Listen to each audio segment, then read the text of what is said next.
തദ്ദേശ പോരിന്റെ വിശേഷങ്ങളിലേക്കാണ് ഇനി നമ്മൾ വരുന്നത്. എന്തായാലും തീയതി പ്രഖ്യാപിച്ചിട്ടില്ല എങ്കിലും അരയും തലയും മുറുക്കി UDF ഒരു മുഴ മുന്നേറിഞ്ഞ് മുന്നോട്ട് കുതിക്കുകയാണ്. 6 കോർപ്പറേഷനുകളിലും തദ്ദേശ പോരിന് എന്തായാലും ഒരുങ്ങി കഴിഞ്ഞിട്ടുണ്ട്.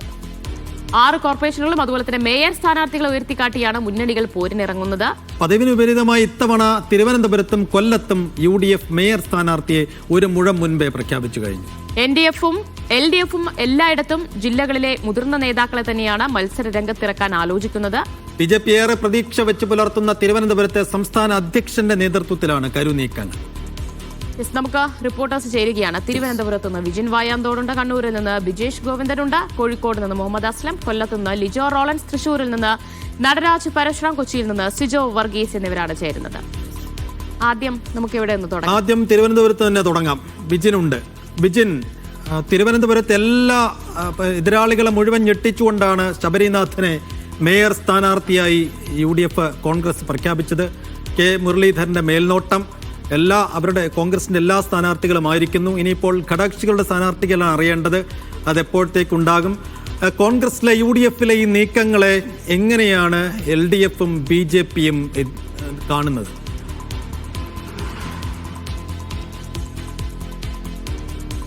സൈഫുദ്ദീൻ ജിൽസി, ഇക്കാര്യത്തിൽ കോൺഗ്രസിന്റെ അപ്രതീക്ഷിതമായ ഒരു കടന്നുവരവ് തന്നെയാണ് UDF, LDF, NDA മുന്നണികളെ ഏത് തരത്തിൽ ഇനി സ്ഥാനാർത്ഥി നിർണയത്തിലേക്ക് പോകണം ആദ്യഘട്ട ചർച്ചയൊക്കെ പൂർത്തിയാക്കിയെങ്കിലും പക്ഷേ കോൺഗ്രസിന്റെ സ്ഥാനാർത്ഥികൾ വന്നതോടുകൂടി അതിൽ ഒരു പുനരാലോചനയൊക്കെ ചില വാർഡുകളിൽ നടത്തിക്കൊണ്ടാണ് ഇപ്പോൾ LDF-ഉം NDA-യും സ്ഥാനാർത്ഥി നിർണയമൊക്കെ പൂർത്തീകരിക്കുന്ന നടപടികളിലേക്ക് കടന്നിട്ടുള്ളത്. എന്തായാലും ശബരിനാഥന്റെ നേതൃത്വത്തിൽ തന്നെ ഇങ്ങനെയൊരു നീക്കം അത് LDF-ഓ ഒപ്പം തന്നെ NDA-യോ പ്രതീക്ഷിച്ചിരുന്നില്ല എന്നുള്ളത് തന്നെയാണ്. കെ മുരളീധരൻ തെരഞ്ഞെടുപ്പിന്റെ മുഖ്യ ചുമതല ഏറ്റെടുത്ത ശേഷം അത്തരത്തിലൊരു തീരുമാനത്തിലേക്കും നീക്കത്തിലേക്കും ഒക്കെ പോവുകയായിരുന്നു. എല്ലാ ഘട്ടത്തിലും നമ്മൾ കാണാറ് കോൺഗ്രസിന്റെ സ്ഥാനാർത്ഥി നിർണയം അതൊരു കീറാമുട്ടിയായി മാറുന്ന കാഴ്ച തന്നെയായിരുന്നു. പക്ഷേ തിരുവനന്തപുരം കോർപ്പറേഷനെ സംബന്ധിച്ചിടത്തോളം ഒരു തരത്തിലുള്ള ഒരു പടലപ്പിണക്കങ്ങളോ മറ്റേതെങ്കിലും തരത്തിലുള്ള കല്ലുകടിയോ ഒന്നും ഇല്ലാതെ തന്നെ സ്ഥാനാർത്ഥി നിർണയം പൂർത്തിയാക്കാൻ കഴിഞ്ഞു എന്നുള്ളത് തന്നെയാണ് അവരുടെ നേട്ടമായി കാണുന്നത്. ഏകദേശം 30 വർഷത്തിന് മുമ്പാണ് കോൺഗ്രസ് UDF ഈ കോർപ്പറേഷൻ ഭരിച്ചിരുന്നത്. പിന്നീട് ഇങ്ങോട്ട് LDF ആണ് ഏകദേശം മൃഗീയ ഭൂരിപക്ഷത്തിൽ തന്നെ എന്ന് പറയാൻ കഴിയുന്ന നിലയിൽ ഭരണം തുറന്നുകൊണ്ടിരിക്കുന്നത്. കഴിഞ്ഞ തവണ 56 സീറ്റാണ് LDF നേടിയത്, 34 സീറ്റ് NDA നേടി. ഒപ്പം തന്നെ 10 സീറ്റിലേക്ക് ഒതുങ്ങുന്ന കാഴ്ചയായിരുന്നു UDF-നെ സംബന്ധിച്ചിടത്തോളം കാണാൻ കഴിഞ്ഞത്.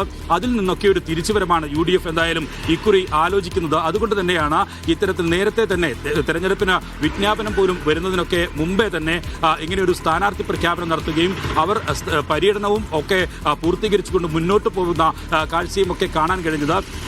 തലസ്ഥാന നഗരി എന്ന് പറയുന്നത് തദ്ദേശ തെരഞ്ഞെടുപ്പാണെങ്കിൽ പോലും ഈ നിയമസഭാ തെരഞ്ഞെടുപ്പിൽ ഉൾപ്പെടെ ഭരണം പിടിക്കാനുള്ളൊരു വലിയ നെട്ടോട്ടത്തിൽ വലിയ പോരാട്ടത്തിൽ ഒക്കെ മുന്നോട്ട് പോകുന്ന UDF-നെ സംബന്ധിച്ചിടത്തോളം ഈ തലസ്ഥാന നഗരി പിടിക്കുക എന്നുള്ളത് അവരുടെ അഭിമാന പ്രശ്നമാണ്. പക്ഷേ ഈ തെരഞ്ഞെടുപ്പിൽ നഗരസഭ പിടിക്കാൻ കഴിഞ്ഞില്ലെങ്കിലും വലിയ മത്സരം കാഴ്ചവെക്കുക എന്നുള്ളത് തന്നെയാണ് കോൺഗ്രസ് നിലവിൽ ഉദ്ദേശിക്കുന്നത്. അതുകൊണ്ട് തന്നെയാണ് നേരത്തെ തന്നെ ഇങ്ങനെയൊരു പോരാട്ടത്തിന് ഇറങ്ങുകയും യുവ നിരയെ തന്നെ ഇറക്കിയുള്ള ഒരു പോരാട്ടം ലക്ഷ്യമിടുകയും ചെയ്യുന്നത്.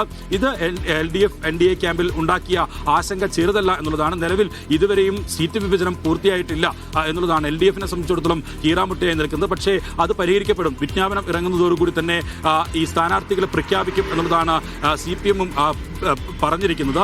ഒപ്പം തന്നെ NDA സംബന്ധിച്ചിടത്തോളം BJP-യിൽ വലിയ തരത്തിലുള്ള പൊട്ടിത്തെറികൾ ഉണ്ടാകുന്നു എന്നുള്ളതാണ്. നിലവിൽ ശബരിനാഥൻ UDF-ന്റെ കോർപ്പറേഷൻ മേയർ സ്ഥാനാർത്ഥിയായി വരുന്നു. CPM-ൽ LDF-ൽ ആരൊക്കെയാണ് ഈ പ്രധാനമായും മത്സരിക്കുന്നത് എന്ന കാര്യത്തിൽ ഉൾപ്പെടെയുള്ള ചർച്ചകളാണ് നിലവിൽ നടക്കുന്നത്.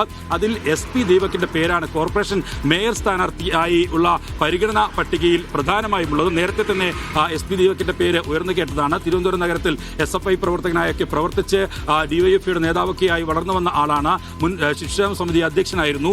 അങ്ങനെ SP ദീപകിന്റെ പേരിനാണ് നിലവിൽ മുൻതൂക്കമുള്ളത്. ഒപ്പം തന്നെ PR ശിവജി, അദ്ദേഹം അദ്ദേഹം വിളപ്പിൻ ഏരിയ സെക്രട്ടറി ആയിരുന്നു. നിലവിൽ പുന്നയ്ക്കാമുകൾ വാർഡിൽ മത്സരിക്കാനുള്ള ഒരു ആലോചനയാണ് നിലവിൽ നടത്തുന്നത്. അങ്ങനെയെങ്കിൽ ഈ PR ശിവജിയുടെ പേര് കൂടി കോർപ്പറേഷൻ മേയർ സ്ഥാനാർത്ഥിയായി ഒരു ഉയർന്നു കേൾക്കുന്നുണ്ട്. ഒപ്പം തന്നെ PA സുന്ദർ, അദ്ദേഹം ചാല ഏരിയ സെക്രട്ടറി ആയിരുന്നു. കഴിഞ്ഞ ടൈമിലാണ് ഏരിയ സെക്രട്ടറി സ്ഥാനത്ത് നിന്ന് ഒഴിവായത്. ചാല വാർഡിൽ തന്നെ മത്സരിച്ച് മേയർ സ്ഥാനാർത്ഥിയാകാനുള്ള ഒരു നീക്കം അദ്ദേഹത്തിന്റെ ഭാഗത്തുനിന്നും നടക്കുന്നുണ്ട്. അങ്ങനെ ഒരു ആലോചന CPM-നെ സംബന്ധിച്ചിടത്തോളം ഇപ്പോൾ നടക്കുന്നുണ്ട്.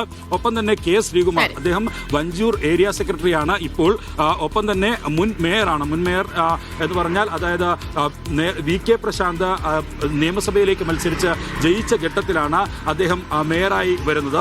അങ്ങനെ അദ്ദേഹത്തിനും സാധ്യത കൽപ്പിക്കപ്പെടുന്നു എന്നുള്ളതാണ്.